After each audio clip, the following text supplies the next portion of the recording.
The holiday music had died, replaced by a silence so absolute it felt like the air had been physically sucked out of the dining room. Rick stood at the head of the table, his face draining of color until he looked like a wax statue, my phone pressed tight against his sweating ear. Through the speaker, a voice that every American recognizes, calm, distinct, and terrifyingly authoritative, cut through the tension like a razor. "Secure line breach detected," the president said, his tone devoid of any holiday cheer. "Identify yourself immediately, or federal agents will be dispatched to your coordinates." Rick's hand, usually so steady when he was carving the turkey or pointing a finger in my face, began to tremble violently. And then the phone slipped from his grip, clattering onto the fine china. In that frozen moment, Rick thought he was merely teaching a disrespectful stepdaughter a lesson about the chain of command. He didn't realize he had just interrupted a nuclear rapid-to-response conference and committed a federal felony before dessert. To understand how we ended up with the Secret Service swarming our driveway, you have to go back 2 months to when this nightmare started. To my mother and her friends, I was just Sarah Vance, a boring logistics coordinator, who worked remotely and spent way too much time staring at screens in her bedroom. They didn't know that my shipping schedules were actually troop deployments, and my inventory lists were satellite encryption keys for the Joint Chiefs. I liked it that way. In my line of work, anonymity is a shield, and silence is the better part of valor. But that silence became impossible to maintain when she introduced me to Rick, my mother's new boyfriend, a retired Army sergeant major who had made his past service his entire personality. Rick was the kind of man who needed to be the biggest dog in the yard, even if the yard was just a suburban patio with a gas grill. From the moment we met, he looked at me with a sneer that barely masked his deep-seated insecurity. He would constantly quiz me on basic discipline while I was brewing coffee, openly mocking my posture or my lack of real-world experience. "You civilians," he'd say, shaking his head as if I were a lost cause, "you think the world owes you a living. You wouldn't last 5 minutes in my army." I would just smile tight-lipped and nod, fighting the urge to tell him that in my army, a man with his clearance level wouldn't even be allowed to pour my coffee. The atmosphere shifted from annoying to hostile the day Rick officially moved into the house. He immediately instituted standing orders for the household, posting a list of rules on the fridge like we were new recruits in boot camp. The most contentious rule was absolute: no phones at the dinner table, under any circumstances, no exceptions for work, emergencies, or God himself. He called my classified workstation an encrypted terminal worth more than his car, my video game setup, and he would bang on my door if I didn't come out instantly. "When a man of the house enters a room, you stand, private," he barked at me once when I was deep in a briefing. I looked at him, really looked at him, and realized he wasn't joking. He truly believed he was the highest authority in my world. He had no idea how wrong he was. The holiday preparation felt less like a family gathering and more like a chaotic staging ground for Rick's ego, a performance where we were all unwilling extras. Rick marched through the kitchen wearing a tight t-shirt emblazoned with dysfunctional veteran. "Leave me alone," a slogan that seemed ironic considering he hadn't stopped shouting orders since he woke up. He treated the roasting of the turkey like a tactical operation, barking at my mother to secure the perimeter of the mashed potatoes and checking the oven temperature with the intensity of a bomb disposal technician. My mother, Carol, a woman who viewed conflict avoidance as a holy sacrament, just fluttered around him nervously, whispering for me to just humor him because he was proud of his service. I tried to stay out of the way, retreating to the corner of the dining room with my laptop, but Rick's radar for disrespect was always sweeping the room. He spotted me typing and let out a loud, theatrical groan that stopped conversation dead. "Look at Private Benjamin over there," he scoffed, gesturing at me with a carving fork, always with the face in the screen. "You know, in my army, we actually looked people in the eye. You wouldn't last 5 minutes in the real world, Sarah. You're too soft." I forced a smile, biting my tongue until I tasted copper, while my internal ledger tallied another mark. He saw a lazy civilian playing video games. He had no idea he was mocking a lieutenant general who was currently the only thing standing between the eastern seaboard and a total communications blackout. On my screen, disguised amidst a clutter of open browser tabs, was the live interface for the NMCC, the National Military Command Center. The game he thought I was playing was actually a real-time visualization of a Tier 1 kinetic threat. A rogue state actor had just attempted a logic bomb injection into our orbital satellite grid, threatening to blind our missile defense systems. The colorful lines I was tracking weren't high scores, they were intercept vectors for Cyber Command's rapid response unit. My finger hovered over the trackpad, not to scroll through social media, but to authorize a counteroffensive protocol. That required a clearance level so high it didn't even have a name on standard government organizational charts. I watched the data streams cascade down the screen, the red alert indicators pulsing silently in the corner of the window.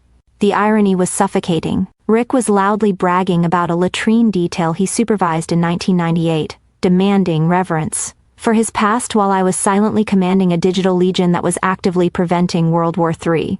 I had to authorize a DEFCON 3 alert readiness for my sector, and I did it with a subtle biometric scan of my fingerprint on the chassis of the laptop, all while Rick lectured me about the importance of paying your dues. The only person who seemed to notice the disconnect was my grandfather. My grandfather, Arthur, a silent man whose eyes held the quiet, heavy weight of a war he never bragged about, sat in the armchair observing the room. He didn't say much, he never did, but he missed nothing. He watched Rick posturing with the electric carving knife, making a show of his knife skills, and then his gaze drifted to me. He saw the way I sat, back straight, eyes scanning the exits and the room dynamics rather than just staring blankly. He noticed the secure, heavy-duty encryption phone sitting face down next to my elbow, a piece of tech that definitely didn't come from the local mall. Our eyes met across the room. Grandpa Arthur took a slow sip of his iced tea, his gaze dropping to my laptop screen for a fraction of a second, then back to my face. He gave me a nearly imperceptible nod, a silent communication between two people who know what the burden of command actually feels like. It was a moment of profound solidarity in a room full of noise. He knew I wasn't playing The Sims. He didn't know I was a 3-star general, but he knew I was a soldier. I looked back at Rick, who was now aggressively sawing into the turkey, spraying grease onto the tablecloth while recounting a story I'd heard a dozen times. "You see this?" Rick boomed, holding up a slice of meat. "This is precision. This is what discipline looks like." I glanced down at my screen. The logic bomb had been neutralized. The satellite grid was secure. The threat was contained, and nobody at that table would ever know how close they came to eating their stuffing in the dark. "Precision," I whispered to myself, closing the laptop lid with a soft click. It was maddening to sit there and be treated like a child by a man whose clearance wouldn't even get him into the parking lot of my building. But that's the job. You hold the wall, you keep the monsters at bay, and you let the people inside. The house think they're safe because of the lock on the front door, not the soldier standing in the shadows. For years I had tried to speak their emotional language, to explain that my work mattered. But they only respected one thing: loud, visible power. So I decided right then, as Rick laughed at another joke at my expense, that I would finally speak to them in the only language they understood. My phone didn't ring. It pulsed against my leg with a specific, rhythmic vibration that I hadn't felt in over a year. It was a Critic 1 notification, the highest priority alert in the U.S. military arsenal reserved for immediate threats to national survival. I glanced down and saw the caller ID was blocked, just a single flashing red pixel on the black screen. It was a direct line call from the White House Situation Room, and in my world, that isn't a request. It's a summons. I felt the blood leave my face, my heart hammering against my ribs not with fear, but with a sudden cold clarity of command. I stood up, pushing my chair back slowly to avoid making a scene, clutching the device like a lifeline. "I'm so sorry," I said, my voice steady but tight, addressing the table at large. "I have to take this. It's work." I didn't wait for permission. I was already moving toward the sliding glass door that led to the patio. I could feel Rick's eyes burning a hole in my back. He was standing with his wine glass raised, midway through a toast about loyalty. And in his mind, my departure wasn't just rude, it was an act of open rebellion. "Sit down, Sarah," he barked, his voice booming over the mashed potatoes. "Family time is sacred. That logistics nonsense can wait until we're done eating." I ignored him. I had to. I stepped out into the crisp evening air and slid the glass door shut, sealing myself in the cold. I swiped the answer key, bringing the phone to my ear. "This is Vance," I said, my voice dropping an octave into the steel tone of a general officer. "Authentication Alpha Charlie Niner." "Go ahead, Mr. President." The voice on the other end was urgent, detailing intercept vectors and casualty projections. I was no longer Sarah the disappointment. I was a commander maneuvering assets to prevent a catastrophe. I was discussing intercept vectors and authorizing engagement rules that would save thousands of lives. But inside the house, Rick wasn't seeing a patriot. He was seeing a defiant child breaking his rules. Through the glass, I saw him slam his drink down, the liquid sloshing over the rim. He said something to my mother, pointed a thick finger at me, and started marching toward the door with a face twisted in rage. He was coming to enforce his no-phones policy physically, completely unaware of the cliff he was about to drive off. I was coordinating the movement of the Sixth Fleet. Rick was coordinating his walk across the living room to ruin his life. The sliding glass door didn't just open, it was wrenched back on its tracks, with a violence that shattered the delicate focus I had fought to maintain. Rick stepped onto the patio, his chest heaving with the exertion of his own manufactured rage, and, for a split second, I didn't see a stepfather. I saw an insurgent breaching a secure perimeter. I threw up a hand, a sharp authoritative gesture that I used to command rooms full of field officers, not family dinners. "Stand down," I warned, my voice dropping to a register he had never heard before, cold and hard as steel. "I am on a secure line." But Rick didn't hear a warning. He only heard a challenge to his fragile authority. He laughed, a wet, ugly sound that grated against my nerves, and sneered down at me. "Secure line? You're still playing office, Sarah? I told you no phones." Before I could pivot away, he lunged. His heavy hand clamped over my wrist, and he wrenched the encrypted terminal from my grip with a force that nearly dislocated my thumb. The panic that flooded my system wasn't for myself, or even for the bruising on my arm. It was for him. He had no idea that by touching that device, he had just tripped a silent alarm in a bunker 3,000 miles away. I stood frozen, watching the slow-motion train wreck as he raised the phone to his ear, his face twisted into a mask of smug victory. He was ready to dress down some mid-level manager, ready to scream at a boss he thought he could bully into submission. "Listen here, buddy," Rick bellowed into the receiver, his voice echoing off the vinyl siding of the house. "We are eating dinner. You don't call my house, and you stop calling my daughter, or I'm going to come down there and—" He stopped. The silence that followed was instant and absolute, as if the entire world had held its breath. I couldn't hear the voice on the other end clearly, but I felt the vibration of it in the air between us. It wasn't a shout. It was the low, undeniable rumble of absolute power, the kind of voice that launches airstrikes and signs treaties. "This is the President of the United States," the voice said, loud enough that I could hear the tinny distortion leaking from the earpiece.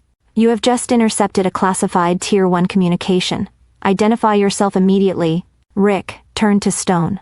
I watched the blood drain from his face in a literal wave, leaving him a sickly, pale gray. His eyes, usually so full of arrogant fire, went wide and vacant, staring at nothing. He knew that voice. Every soldier, retired or active, knows that cadence. He realized in a terrifying heartbeat that he wasn't yelling at a logistics manager, he was yelling at the commander-in-chief. His mouth opened and closed like a fish on a dock, but no sound came out, just a terrified, wheezing gasp. I didn't scream. I didn't panic. A strange calm washed over me, the icy detachment of the officer taking over the daughter. I stood up straighter, my shoulders squaring, my chin lifting. The girl who used to shrink away from his shouting was gone. In her place stood Lieutenant General Vance. I extended my hand, palm up, my eyes locking onto his with a lethal intensity. "Give me the terminal," I said. It wasn't a request. Now. Rick's hand shook violently as he surrendered the phone, dropping it into my palm like it was a live grenade. I brought it back to my ear, my gaze never leaving his terrified face. "Apologies, Mr. President," I said, my voice crisp and professional. "Breach contained. The hostile is neutralized." Rick flinched at the word hostile, his knees visibly buckling. But the time for talking was over. The night air was suddenly ripped apart by the wail of sirens, not the distant kind, but the deafening, immediate screech of federal law enforcement. Blue and red strobe lights flooded the backyard, casting Rick's terrified face in a chaotic, strobing nightmare. The line had been compromised, and the cavalry had arrived. The blue strobe lights of the federal vehicles didn't look festive. They looked like a surgical intervention cutting out a tumor. 4 agents from the Secret Service advance team had swarmed the patio, their movements precise and terrifyingly efficient, pinning Rick against the very sliding glass door he had violated moments earlier. The man who had spent the last 2 months lecturing me on discipline and chain of command was now dissolving into a puddle of incoherent terror against the glass. As the cold steel of the handcuffs clicked around his wrists, a sound that cut through the night air sharper than any knife, he started to weep, his retired hero persona shattering into a million jagged pieces. "Sarah, tell them," he blubbered, snot running down his face as the agents patted him down. "Tell them we're family. Tell them I'm a veteran. You can't let them take me." I stood there, clutching my retrieved phone, and felt absolutely nothing. For years I had trained myself to feel guilty for his outbursts, to take responsibility for his anger just to keep the peace. I looked at him, really looked at him, and I didn't see a father figure or a misunderstood patriot. I saw a security risk that had finally been neutralized. I watched them remove the combat knife he had used to carve the turkey, bagging it as evidence, and I thought about every time he told me I was too soft for the real world. He looked at me with desperate, pleading eyes, expecting the stepdaughter, who always folded, the girl who always apologized for things she didn't do. But that girl wasn't there anymore. Then came the second wave of assault, my mother. She didn't run to comfort him, she ran to attack me. It was a reflex she had honed over a lifetime. Whenever the world broke, it must be Sarah's fault. She grabbed my arm, her fingernails digging into the fabric of my blouse, her face contorted in a mix of panic and accusation. "What have you done?" she shrieked, her voice cracking under the strain of her ruined dinner party. "Fix this, Sarah. Tell them to let him go. You could have just told him who you were. Why do you always have to be so difficult?" I looked at her hand on my arm, then up to her tear-filled eyes. I saw the calculation there. She wasn't worried about justice. She was worried about the embarrassment. About the neighbors watching, about the narrative she had built around her happy new life. I gently but firmly removed her hand from my arm. "I told him to stand down," I said, my voice cutting through her hysteria like a scalpel. "I gave him a direct order, and he chose to disobey it. That is what happens in the real world, Mother. He didn't know," she sobbed, gesturing wildly at the agents who were now reading Rick his rights. "He was just trying to have a nice dinner." "I am a lieutenant general in the United States Army," I stated, the words tasting like iron and victory. "I command the Cyber Command Rapid Response Unit. I don't play office. I protect this country from threats, including men like him who think rules don't apply to them." She stepped back, stunned into silence, looking at me as if I were a stranger. And in a way I was. I was no longer the invisible child she could shuffle into the corner to keep the peace. I was a force of nature she had failed to recognize for 30 years. I turned away from her, and my eyes found the only person in the room who wasn't panicking. Grandpa Arthur was still sitting in his armchair, his glass of iced tea resting on his knee, unaffected by the chaos swirling around him. He met my gaze, his eyes crinkling at the corners. Slowly, deliberately, he raised his hand to his brow. A crisp, perfect salute from an old soldier to a superior officer. It wasn't mocking. It was the highest form of respect he had to give. I straightened my spine and returned the salute, holding it for a beat longer than regulation. "Ma'am?" One of the agents approached me, lowering his voice. "The vehicle is secure. We need to debrief you at the site." "Proceed," I said, glancing one last time at Rick being shoved into the back of a sedan. "Take Mr. Vance into custody. I have no further use for him." I didn't look back at the house. I grabbed my laptop bag, walked past the neighbors gawking from their lawns, and climbed into the back of the waiting black Suburban. As the heavy door thudded shut, sealing out the noise and the drama, I finally exhaled. 1 year later, the silence in my office at the Pentagon is a different kind of quiet. It's the quiet of competence. The view from my window overlooks the Potomac, a long way from that suffocating suburban dining room. My assistant knocked softly before entering, placing a single envelope on my mahogany desk. Personal mail, General. It bypassed the screening filters because of the return address. I recognized the handwriting immediately. It was my mother's script, looping, frantic, desperate. I didn't need to open it to know what it said. I could practically feel the guilt tripping radiating through the paper. The updates on Rick's legal fees, the suspended sentence, the probation that ruined his reputation, and the plea for money disguised as an apology. She would want to know why I hadn't called, why I hadn't come home for Christmas, why I was punishing them. She would be tallying her own ledger, listing all the meals she cooked, and the rides she gave me, trying to balance them against my freedom. I looked at the letter, and then I looked at the shredder in the corner of the room. There was a time when I would have opened it. I would have read every word, let the guilt seep into my bones, and probably written a check just to make the hurting stop. But I had closed that account. I stood up, walked over to the machine, and fed the unopened envelope into the teeth. The whirring sound of the paper being turned into confetti was the most satisfying sound I had heard all day. I didn't hate them. I just didn't need them. My validation was on the stars on my shoulder, the respect of my team, and the knowledge that when the red phone rang, I was the one who answered. Rick spent his whole life demanding respect for the rank he used to wear. He learned the hard way that true power doesn't need to raise its voice. It just needs to answer the call.